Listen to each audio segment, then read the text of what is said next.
तारे क्यों टिमटिमाते हैं? चलिए आज इस बात को मैं आपके दिमाग में ऐसे बैठा दूंगा, ऐसे समझा दूंगा जिसको आप पूरी तरह से देखकर ही समझ जाएंगे। इसलिए बाबू इस वीडियो को शुरू से अंत तक देखिएगा। ये हर तरह की एग्जामों में 10, 12 और कंपटीशन के भी कई सारे एग्जामों में क्वेश्चन करता है, या सब्जेक्टिव 2 नंबर या 5 नंबर, सारे प्रश्न आते हैं। तारे क्यों टिमटिमाते हैं, इसके पीछे का सबसे बड़ा रीजन क्या है, इसको ध्यान से समझते हैं। देखिए बाबू, तारे टिमटिमाने का सबसे पहला कारण होता है वायुमंडलीय अपवर्तन। ठीक है ना। अपवर्तन क्या होता है, आप पढ़े भी होंगे कि जब प्रकाश की किरण एक माध्यम से दूसरे माध्यम में जाती है तो वहां पर जो दिशा परिवर्तन की क्रिया करती है ना, उसे ही अपवर्तन कहते हैं। यानी समझिए, वायुमंडल में जो दिशा परिवर्तन होगी उसी को हम लोग बोलते हैं वायुमंडलीय अपवर्तन। और इसी के कारण जो तारा होता है वो टिमटिमाता है। देखिए कोई बार एग्जाम में क्वेश्चन गलत फंस जा रही है। ठीक है ना। चलिए मुझे ये बताना था कि कई बार जो होता है बाबू, ये जो अपवर्तन की क्रिया होती है, कई बार एग्जाम में ऑब्जेक्टिव भी क्वेश्चन किया है कि तारे क्यों टिमटिमाते हैं, तो आंसर मारिएगा वायुमंडलीय अपवर्तन। अगर वायुमंडलीय अपवर्तन नहीं है और खाली अपवर्तन भी दिया ना, तो अपवर्तन भी आप मार सकते हैं। ठीक है ना। वायुमंडल में जो किरणों का दिशा परिवर्तन होता है उसी के कारण से तारे टिमटिमाते हैं। अब वो कैसे टिमटिमाते हैं इसको हम लोग पिक्चर के माध्यम से समझते हैं। ये मान लीजिए आपका तारा है, क्या ये सब आपका तारा है। ठीक है ना। अब देखिए वायुमंडल में दो चीजें होती है बाबू, दो चीजें क्या, बहुत सारी चीजें होती है। वायुमंडल में धूल कण भी होते हैं, वायुमंडल में ठंडी हवा गर्म हवा भी होती है। तो ठंडी हवा गर्म हवा दोनों का खासियत क्या होता है बाबू, कि जो गर्म हवा होता है उसका घनत्व और अपवर्तनांक दोनों कम होता है, और जबकि ठंडा हवा का घनत्व और अपवर्तनांक दोनों अधिक होते हैं। यानी समझिए कि वायुमंडल में जो होते हैं ना, धूल कण भी होते हैं बहुत ज्यादा। वायुमंडल मान लीजिए आपका आकाश है, आकाश में तारे आपके हैं, और यहाँ पर धूल कण वायुमंडल है, धूल कण बहुत ज्यादा होते हैं। और तारे से जो किरणें चलते हैं बाबू,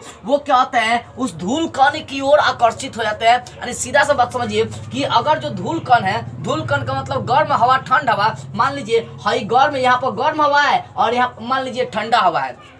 ठीक है ना। तो पता है गर्म हवा का अपवर्तनांक का घनत्व तो दोनों कम होता है, जबकि ठंड हवा का अपवर्तनांक और घनत्व क्या होता है, अधिक होता है। तो सोचिए अगर किरणें यहाँ से तारे से अगर इस ठंड हवा से, चाहे ठंड धूल कण से, चाहे किसी भी अगर धूल कण से कोई गुजरती है, तो ये क्या होता है, धूल कण एक अपारदर्शिता हो जाता है। ये किरणों को अपनी ओर खींच लेगा। खींचने का मतलब क्या हो गया, ये अपने से किरणों को ज्यादा पार नहीं होने देगा। ठीक है ना। देखो मेरे कहने का सीधा सा इतना मतलब है कि जो तारे होती है वो पृथ्वी से, वो हमारी आंखों से बहुत दूर होती है। क्या होती है, बहुत दूर होती है, जिसके कारण से उनके किरणों को ज्यादा दूरी तय करना पड़ता है। और ज्यादा दूरी तय करने के बाद वायुमंडल में जो धूल कण होते हैं उनकी वजह से इनके किरणें कभी कट जाती है, कभी दिखाई देती है, कभी कट जाती है, दिखाई देती है, जिसे हम लोग क्या बोलते हैं, तारों का टिमटिमाना। देखो एक एक बात विस्तार से समझाऊंगा, समझिए क्यों होता है बाबू। ये तारे हैं और यहाँ से ये सब किरणें चल रहे हैं बाबू। जब किरणें चलते हैं तो वायुमंडल में धूल कण, गर्म हवा, ठंड हवा भी होती है। गर्म हवा का घनत्व और अपवर्तनांक कम होता है, ठंड हवा का घनत्व और अपवर्तनांक अधिक होता है। अब सोचिए जिसका अपवर्तनांक का घनत्व अधिक है बाबू, वो अपने से होकर किरणों को ज्यादा नहीं गुजरने देगा। इसी कारण से वायुमंडल में धूल कण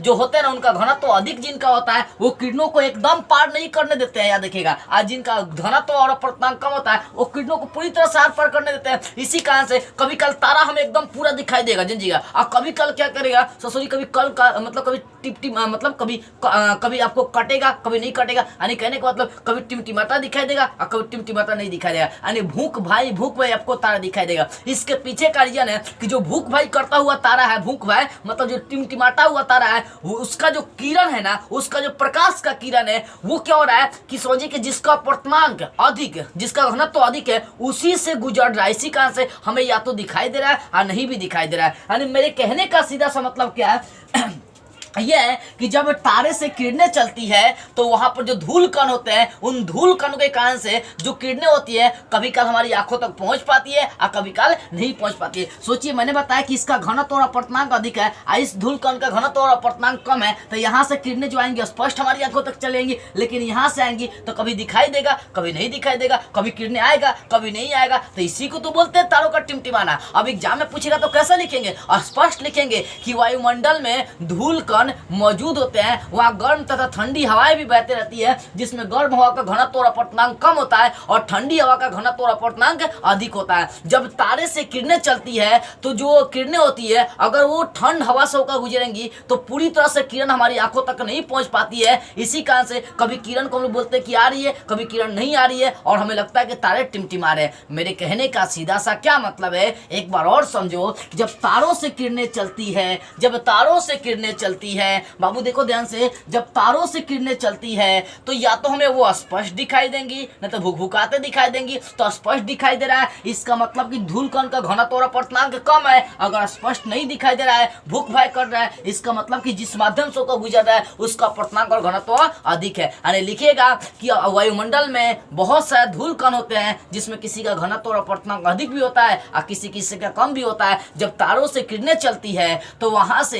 किरणों को धूल कण क्या करता है, एकाएक अपनी ओर विचलित करता है, जिसके कारण से उसकी किरणें हमारी आंखों तक कभी काल आ पाती है और कभी काल नहीं आ पाती है। इसका मतलब होता है कि हमें तारे भूख भाई करते हुए यानी टिमटिमाते हुए दिखाई देते हैं। बहुत स्पष्ट है, देखिएगा स्पष्ट यही है कि वायुमंडल है, वायुमंडल में धूल कण होते हैं, ठंड और गर्म हवाएं होती है। अगर किरणें स्पष्ट आ रही है हमारी आंखों तक तो इसका मतलब है कि वहां पर गर्म हवाएं हैं, वहां पर धूल कण का अपर्तनांक का घनत्व क्या है, कम है। ठीक है ना, नॉर्मल सी बात। अगर मैं इसको मोटा मोटी आपको इतना समझा देना चाहूँ, इसका पीडीएफ भी मैं डिस्क्रिप्शन में दे दूंगा, जाकर आप देख लीजिएगा तारे क्यों टिमटिमाते, इसका भाषा और इसका लैंग्वेज पूरा वहां पर दे दिए जाएंगे। ठीक है ना, तो तारे टिमटिमाने का पीछे का रीजन होगा वायुमंडलीय अपवर्तन, यानी प्रकाश के किरणों का दिशा परिवर्तन। चलती तो वहां से ठीक है, लेकिन इस ससुरी जो धूल कण होता है सब, ये क्या करेगा, दिशा परिवर्तन करा देगा, अपनी ओर विचलित करा लेता है। ठीक है ना, यानी धूल कण जो होता है पूरी तरह से किरणों को गुजरने नहीं देता है, कभी गुजरने देगा कभी गुजरने नहीं देगा, कभी गुजरने देगा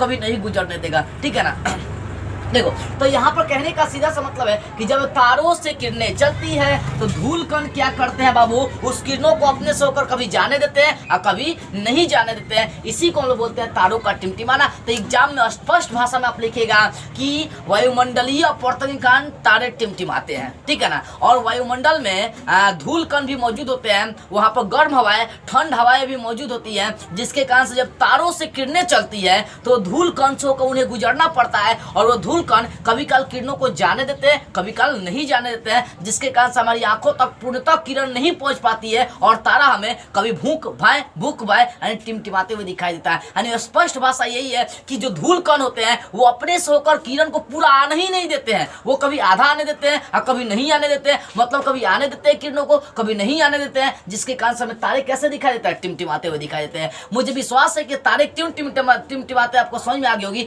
अगर अब भी नहीं समझ में आई हो तो एक बार और आपको समझा देता हूं, इसको समझिए ध्यान से। देखो तारे टिमटिमाने के पीछे का रीजन है कि जब तारों से किरणें चलती है तो उन्हें वायुमंडल के बहुत सारे धूल कणों से होकर गुजरनी पड़ती है, और ये धूल कण जो है ना तारों के किरणों को पूरा आने नहीं देते हैं, कभी आने देते हैं तो कभी नहीं आने देते हैं, उनकी किरणों को कभी आने देते हैं कभी नहीं आने देते हैं, जिससे हम लोग बोलते हैं कि तारे टिमटिमा रहे हैं। जो कहने का मतलब है, सोचिए अगर ये धूल कण किरणों को आने देंगे तो भाई तारा आपको स्पष्ट दिखाई देगा। आप सोचिए कभी आने दे रहे कभी नहीं आने दे रहे, कभी आने दे रहे कभी नहीं आने दे रहे, ये तो ऑटोमेटिक है कि आपको टिमटिमाता दिखाई देगा। क्यों?